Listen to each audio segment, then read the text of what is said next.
Hello students, I am your Shashi ma'am. Here I bring for you NEG Education System. जैसा कि हमने last class में किया था कि परचेजेस अकाउंट को हम कहाँ कहाँ क्रेडिट करते हैं, मैंने आपको बताया था कि अगर हम गुड्स चैरिटी में दे रहे हैं, एडवर्टाइजमेंट के लिए दे रहे हैं, या हमारे स्टॉक का नुकसान हो गया है बाय फायर, बाय अर्थक्वेक, या चोरी हो गई है, तो इनमें से किसी भी वजह से अगर हमारे गुड्स का नुकसान हुआ है, लॉस हुआ है, तो हम क्या करते हैं, परचेसेस अकाउंट को क्रेडिट करते हैं। चैरिटी में भी क्रेडिट करेंगे, एडवर्टाइजमेंट में भी। और यहाँ एक चीज़ और आती है, ड्राइंग। अगर हम personal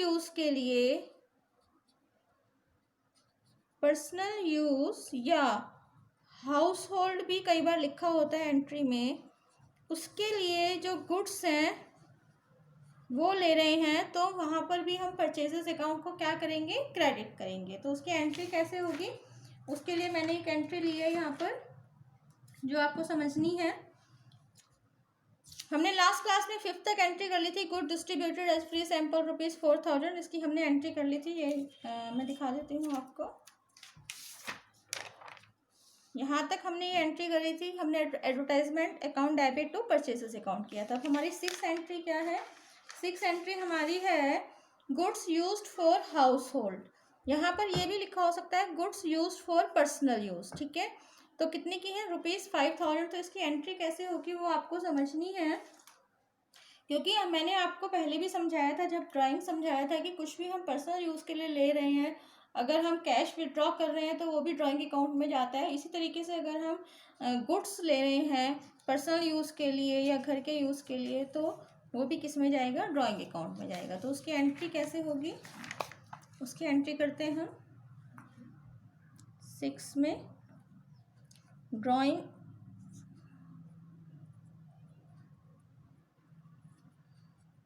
account debit to purchases account.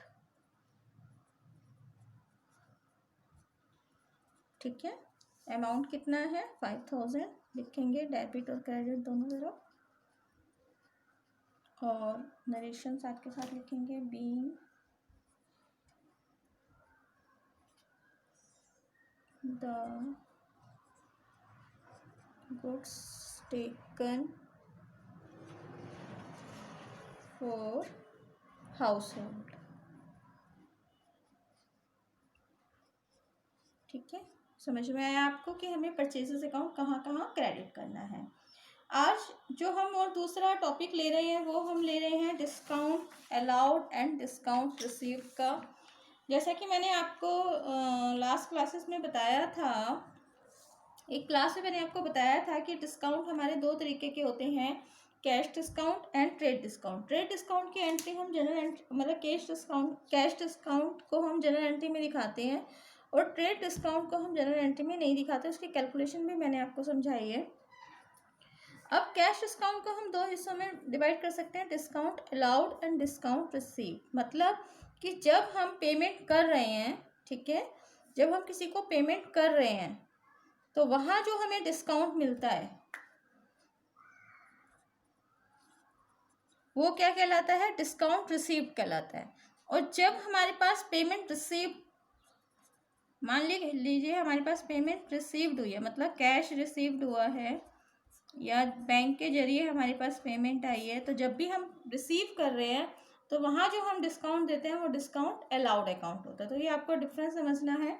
और एक चीज़ और याद रखनी है कि हमारा जो डिस्काउंट अलाउड अकाउंट और डिस्काउंट रिसीव्ड अकाउंट में आपको कंफ्यूज नहीं होना है, आपको ध्यान इसके नाम से ही समझ लेना है। अलाउड, डिस्काउंट अलाउड का मतलब है कि हम डिस्काउंट किसी को दे रहे हैं, और डिस्काउंट रिसीव्ड का मतलब है हम डिस्काउंट किसी से ले रहे हैं। तो डिस्काउंट हम किसी को कब देंगे, जब हम उससे पैसा रिसीव कर रहे हैं, मतलब हम अकाउंट डेबिट कर रहे हैं, कैश अकाउंट या बैंक अकाउंट डेबिट करें, तो इसका मतलब ये अकाउंट भी डेबिट होगा। और डिस्काउंट रिसीव्ड हम कब करें, जब हम किसी को पेमेंट करें, पेमेंट कर रहे हैं तो कैश और बैंक अकाउंट क्या होगा, क्रेडिट होगा, तो इसका मतलब ये अकाउंट भी क्रेडिट होगा। इस तरीके से भी आप याद रख सकते हैं। एंट्री देखते हैं इसकी किस तरीके से होगी। तो जैसे कि 6 के बाद हमने 7 एंट्री क्या ली है, cash receive from Ramesh ₹29,500 discount allowed ₹500। हमने कैश रिसीव किया रमेश से और उसको डिस्काउंट अलाउड किया 500। इसका मतलब क्या हुआ कि हमने रमेश से 30,000 रुपीज़ लेने थे, हमने उसको 500 का डिस्काउंट दे दिया, तो हमारे पास कितना आया 29,500 रुपीज़ आए। तो समझ में आया ये आपको।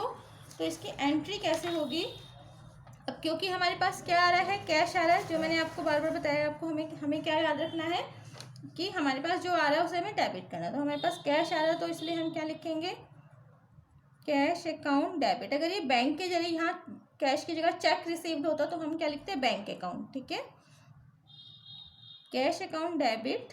अब डिस्काउंट अलाउ कर रहे हैं हम, तो डिस्काउंट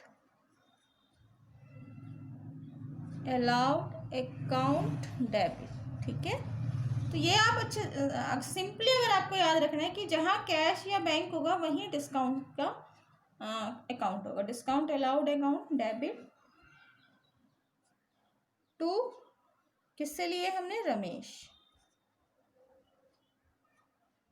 टू रमेश। कितना लिया हमने, 29,500 और रमेश से हमने लेना कितना था, 30,000। ठीक है, समझ में आया आपको। इसकी नरेशन लिखेंगे, being cash received from Ramesh. ठीक है, ये आपको समझ में आया। 8 एंट्री क्या है हमारे पास, paid to Rajesh ₹39,000 in full and final settlement of his account ₹40,000। अब ये क्वेश्चन में जो हमारी लैंग्वेज है वो चेंज होती रहती है, तो हमें लैंग्वेज को बड़े ध्यान से समझना है। ये हमें इस लैंग्वेज में भी दिया हो सकता था कि paid to Rajesh ₹39,000 and discount receive ₹500। ठीक है, और इसी तरीके से जो कैश रिसीव वाला है ये हमें इस तरीके से भी दिया जा सकता है कि cash receive from Ramesh in full and final settlement. तो जब हम फुल एंड फाइनल सेटलमेंट का मतलब है कि हमने 40,000 पे करना था, लेकिन हमने कितना पे करें, 39,000। फुल एंड फाइनल सेटलमेंट का मतलब कि हमें इसमें से इसको माइनस करके कितना है, 1,000 रुपीज़ का क्या मिल रहा है, डिस्काउंट मिल रहा है।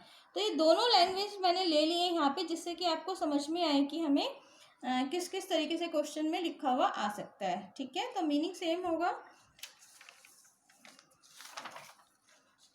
तो इसकी एंट्री कैसे करेंगे, क्योंकि यहाँ पर हम क्या कर रहे हैं, पे कर रहे हैं, तो कैश अकाउंट क्या होगा, क्रेडिट होगा। सेम अगर यहाँ चेक होता, लिखा होता कि paid to Rajesh by cheque, तो हम क्या करते हैं, बैंक अकाउंट को क्रेडिट करते हैं। ठीक है, और किसको पे कर रहे हैं, राजेश को, तो डेबिट क्या होगा, राजेश।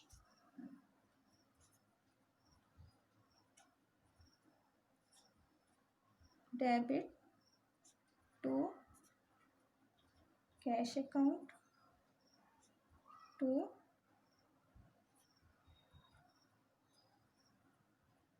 डिस्काउंट